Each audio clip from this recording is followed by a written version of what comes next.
আজকে ভূতের গল্পর নাম হচ্ছে নীল পায়জামার জিন। গল্প শুরুটা করা যাক। ঘটনাটা 2024 সালের, স্থান রাজশাহীর এক পুরনো গ্রাম চরনায়পুর। গ্রামের এক কোণার ছিল একটা পুরনো কুঠির বাড়ি, যেটা 50 বছর ধরে পরিত্যক্ত। লোক মুখে শোনা যেত সেখানে এক নীল পায়জামা পরা জিন থাকে। সে নাকি রাত 12টার পর হাঁটতে বের হয়, আর যে তাকায় তার চোখ, জিভ, এমনকি আত্মাটাও টেনে নেয়। গ্রামের লোকজন ভয় পেয়ে সন্ধ্যার পুরো কুঠির বাড়ির পাশ দিয়ে যেত না, কিন্তু বছর কুড়ির যুবক রিয়াদ এসব ভূতের গল্প বিশ্বাস করতো না। সে শহর থেকে গ্রামে এসেছিল ছুটিতে।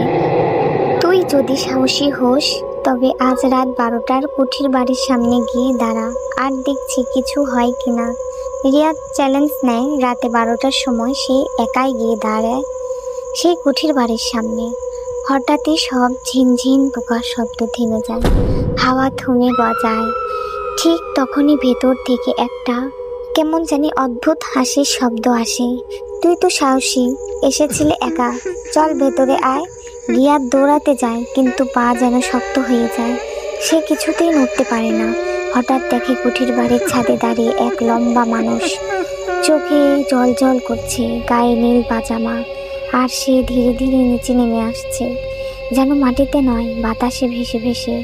রিয়াদের চোখ কাঁপতে থাকে, মুখ শব্দ নেই, কানে শুধু সেই কড়কড় আওয়াজ, আমার জায়গায় মানুষ আসে না, তুই কেন এলি? পরের দিন সকালে গ্রামের লোকজন দেখে রিয়াদ কুঠির বাড়ির পাশে অজ্ঞান অবস্থায় পড়ে আছে। তার মুখটা বিকৃত, চোখের মনে সাদা। সে আর কোনো দিন আগের মতো কথা বলতে পারেনি, শুধু মাঝে মাঝে ফিস ফিস করে বলে। সে আমার নাম ধরে ডাকে, এখনও ডাকে।